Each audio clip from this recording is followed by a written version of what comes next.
ખેડૂતોની વેદના, સંવેદના અને પીડા ઉપર રાક્ષસી હાસ્ય કરનાર આ સરકારને વાસ્તવિકતા સમજાવવા માટે, આ સરકારની આંખ ખોલવા માટે, ખેડૂતોના દુઃખ ઉપર પોતાના રોટલા શેકનાર આ સરકાર ઉપર ખેડૂત એકતાને આધારે બ્રહ્માસ્ત્ર ફેંકવા માટે એક આમંત્રણ આપું છું. ધોળકાની બાજુમાં ભેટાવાડા ગામમાં કેમિકલ વાળા પાણી, દૂષિત પાણીના પ્રશ્નને લઈને ખેડૂતો આંદોલન કરી રહ્યા છે, પોતાની વેદના સંવેદના ઠાલવી રહ્યા છે.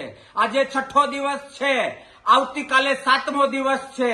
હું કરશનબાપુ ભાદરકા આવતીકાલે 28/8/2026 શુક્રવાર બપોરે 12 વાગે રક્ષાબંધનના દિવસે ભેટાવાડાના એક ખેડૂતોને એ આંદોલનને સપોર્ટ કરવા જઈ રહ્યો છું. સાથે સાથે ભેટાવાડા એની આસપાસના ગામ, ધોળકા અને ધોળકાની આસપાસના ગામના દરેક ખેડૂત અને ખેડૂત પ્રેમીઓને વિનંતી કરું છું કે આવો જગતના તાતની એકતા બતાવીએ, ખેડૂતના પ્રશ્નો એકતાને આધારે સોલ્વ કરવાના પ્રયત્ન કરીએ.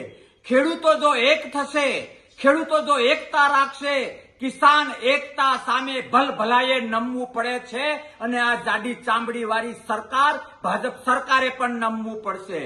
ખેડૂતોના પ્રશ્નને લઈને આવો મોટી સંખ્યામાં રક્ષાબંધન એ ભેટાવાડાના આંદોલન છાવણીમાં મનાવીએ. એક બુલંદ અવાજ ઉભો કરીએ કે ખેડૂત એ બાપ છે, બાપ હતો અને બાપ રહેશે. જે સરકારો ખેડૂતોને નુકસાન કરશે એ ખેડૂત ક્યારેય નહીં ચલાવે અને એવી સરકારોને ઘર ભેગી કરશે.